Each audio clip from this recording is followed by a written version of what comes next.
Welcome to Boosting Website Traffic. This section, Inbound Marketing, the New Paradigm. Let's talk about the difference between inbound and outbound marketing, and this pretty much says it all. Once upon a time, we sent our messages out into the void, hope somebody would care, and then reach back to us. The end. And actually now, that kind of marketing is often at the end of businesses that aren't keeping in step with the times and the changing nature of consumer behavior. It is sad, but it is true. This is a fairy tale that often has a very unhappy ending. It just doesn't work. People are so inundated with messages that we're all trying to find ways to block people from reaching us with the message of whatever it is they're trying to sell us. You do it, I do it, your audience does it, so we have to find a way to get past caller ID and spam filtering and email filters where they just automatically route you into a folder in their inbox and never look at you again. If your messages are out there on more traditional media, people aren't avoiding television commercials, radio commercials. It's just considered spam and nobody cares. This brings us to inbound marketing, which means using your online tools in a way that draws people towards you. It's pull marketing versus push marketing, where you engage people, you educate, you inform them, you make them want to come closer to you. All the leads are coming to you in an inbound kind of way. And there are so many different tools and components that we can use to do this, but fundamentally it's a true paradigm shift for most of us that want to try to promote our goods, products, and services. We have to learn to think differently. It works because it is based on human behavior. Think about your own behavior when you go to find something or buy something or consider purchasing a service. You go online. And if in 2012 Gary Vaynerchuk said that 89% of people in the US used search before they made a purchase, that number is certainly higher now. Mobile has changed everything. It's the game changer because now we have the internet in our pockets all the time. And we rely on that connection to get the information that we need, whether it's to find a restaurant that's open, to see if a product is in stock in a store before we drive across town, to find out terms and conditions before we buy, to find out what other people think of whatever it is we want to consume or buy on in person or online. It's crazy how we have become reliant on the wisdom of crowds and the posting of information. That is with us all the time. Behavior has changed. So if people who are going to take a seminar or a course on online marketing start looking for it online, you want to be on top of the search rankings. We've spent a large amount of time talking about SEO. You want to be where they are looking for you. No matter how much you push out a message and interrupt people going about the daily business of their lives, the odds of you finding somebody that wants to purchase that one specific thing that you're selling is very small. Much better to put out a welcome mat and to set the stage to pull people towards you with this magnetic draw, so the people that are looking for a very specific thing can find you as the purveyor of that thing they are looking for. The second step in this is, what do they do when they find you? So you're lucky enough to get people coming back to your website. It's no longer just enough to have a course description and a price. You have to convince them that you're worth their time and their money. Excuse me. So the ways to do that are by finding moments of engagement, whether it's testimonials, whether it's videos, whether it's a free sample, whether it's a free download, a free article, helpful hints, tips and tricks, anything that you can do to make people step closer to you in their purchasing decision. There's all different kinds of ways that we can do that. And I challenge you as you go through the next few weeks of your life to start paying attention to the kinds of messages that pull you towards a purchasing decision. Because you are your own best test audience. See what kind of messaging you experience online that makes you take that one step closer to making a purchasing decision. There's a problem around the word free. We are so afraid that we are going to be taken advantage of. Because if we give something away for free, then people will not buy what we're selling, right? They'll just take our free stuff and they'll run away. Well, Costco gives away thousands of dollars of free samples of food in their stores every week. Probably hundreds of thousands by the time you look at all of the Costco stores in North America. Why do they do this? Because that free sample improves their rate of purchase. In my mind, the best inbound marketers of all were the Grateful Dead. I don't know if any of you remember them. They were a band back in the 60s and 70s that derived so much of their revenue from concert tickets, and they let people record their concerts for free and share those recordings without penalty of copyright infringement or anything. They're bootleg tapes of the Dead going around from all of their concerts, and there's this huge community of people that still collect these recordings. This did not stop people from buying concert tickets because they could listen to a recording of a concert. It made people want to go see them live because they had a taste, a one-step removed taste of that experience of being with tens of thousands of people experiencing this amazing music.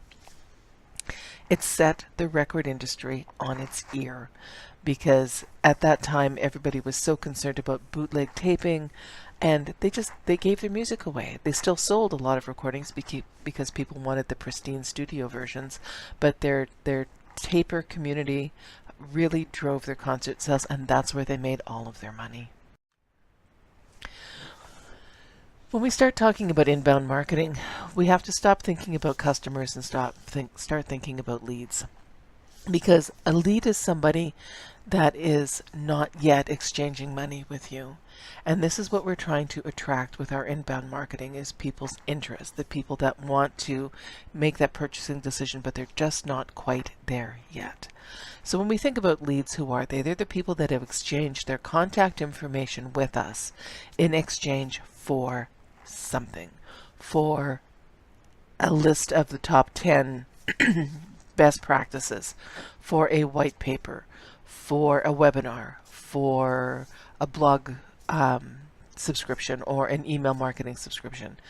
They have given you their information, the most precious thing they have, their ability to contact them with their permission, because they have some level of interest in what you're doing, but they're not quite there yet. And we all consume a whole realm of content from people that we may never do business with, but ultimately we will do business with someone. So you want to make sure that your website accommodates those people and that you're putting out content that people are enticed to consume. So it can be good videos and people will subscribe to your video content. It can be your automated email marketing stream. It can be your blog posts, but you want to make sure that people can sign up for stuff. It can be your social media feeds where you put out information about what's going on. Think about that exchange point, and every contact name that you get is a little piece of gold because they are thinking about the value you provide for them, and they are thinking that they might potentially purchase from you. You are winning them one heart, one mind at a time. So when you're promoting your courses or your products or your services, excuse me, think about what you can give away that will entice people to just make that step closer in relationship. So for example, Learn often gives away little tiny tip sheets. They're very easy to put together. They're just based on best practices. They're nicely packaged and laid out properly in a very attractive, useful way. And it's just something that you can get by clicking through on various contact points on their site. And then Learn gets your information, and then they can start marketing their conferences and institutes and online courses to you. You've said you're interested in what they do. They're going to tell you more because you've given them permission. You can actually take a look at the conversion rates using Google Analytics. Remember we talked about building conversion funnels? This is a great opportunity to do something like that because You can have people sign up, then they get the thank you page that you've put your conversion tracking on, and you can see how effective those various offers are. Then you can start testing and refining and retooling those landing pages to deliver more information and deliver a higher conversion rate. So this is one way that you can continue to optimize your website for improved traffic and improved engagement, by being able to measure how many people come to that page, how many people complete the form, how many people get the thank you page saying that yes, they've signed up. When you start seeing a growing number of people abandoning that funnel, then you know you need to tweak something about what you're offering or how you're trying to collect their information. Lots of opportunities for optimization and collecting information about the people that you want to sell your courses or your products or your services to.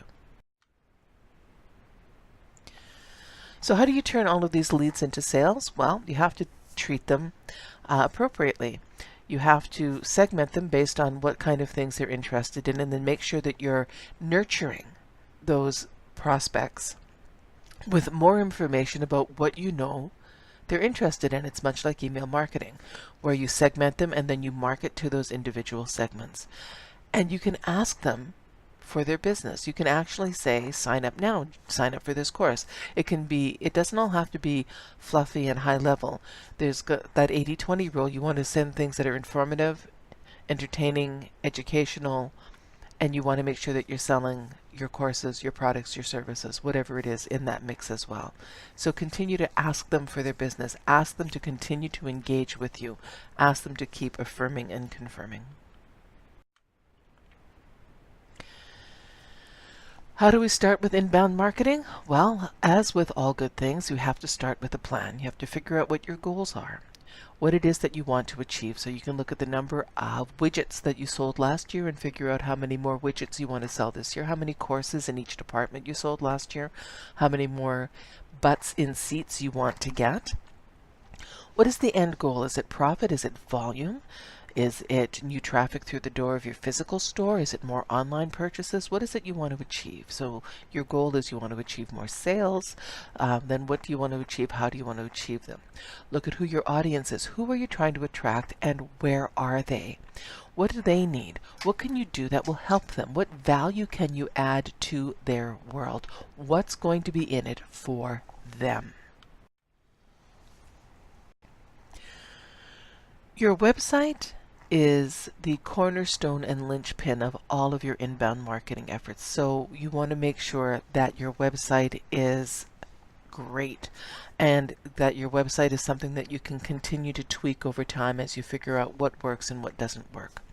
So we've talked a lot about optimization for your site, how to make sure that it's findable. You want to make sure it's optimized for mobile delivery, that it looks good, that it's intuitive, easy to navigate, that it meets the needs of your audience, and that it provides enough information in the right structure and format that your audience can navigate easily. If they know what they're looking for, they can find it easily. If they're wanting to do research, there's enough information there that they can dig in and get all of their questions answered. Inbound marketing is a huge and growing science, and it's a little bit of an art and a little bit of a science. Here are some of the resources that I read on a regular basis. And there are hundreds and dozens of blogs. Many of them are, they will feel like it's the same information because information sort of comes in trends. But these are the ones that I've identified for myself as being thought leaders. So they often come up with the new stuff first. So this is where I would recommend starting. HubSpot invented inbound marketing. They are really the granddaddy company of them all. They're very vibrant and fresh, and I get all of my best information from them and pass that on. Gary Vaynerchuk took a family wine business and turned it into a media empire. He's a very strong personality and is not for everyone. He's very direct, but he's very, very wise, and he has a lot of good information. Moz does more than just SEO. They actually kick butt in all the levels of inbound marketing and digital marketing. Copyblogger is really focusing about the content that we create. He's always got good ideas. Chris Brogan is often very philosophical and talks a lot about the reasons how and why we do things. And my personal hero, of course, Seth Godin, whose writing about marketing often really isn't about marketing. It feels like it can be about personal growth as well. I always get something of value from Seth Godin, and I try to read him as often as I can. He's incredible. His books are bestsellers. If you have nothing else in your library when it comes to marketing, Seth Godin is my guy. So I hope you enjoy him.